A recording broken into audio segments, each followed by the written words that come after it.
Hello, First Parish. This month of November is our theme of holding history. And one of the first stories I thought about was the Sankofa bird. This story comes from a proverb from Ghana. It is not taboo to go back and fetch that which you have forgotten. Once there was a young bird who grew up in a village being loved and cherished, and she grew confident and strong.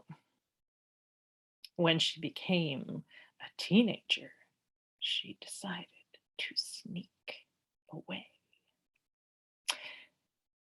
And when she was on her journey, she encountered a large bird who insulted her and shook her courage.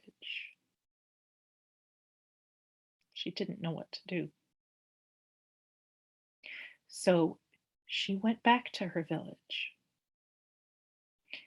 and she heard all the support and love from her friends and her family and her ancestors, and it filled her until she became confident again.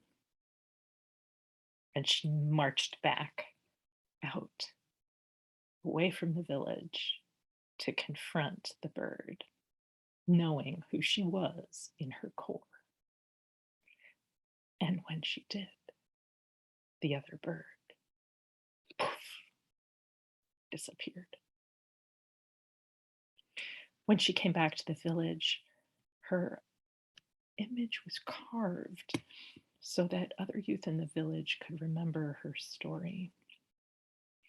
And because she had forgotten where she came from, she was carved with her feet facing forward and her head facing backward, reaching for a precious egg on her back. I wonder,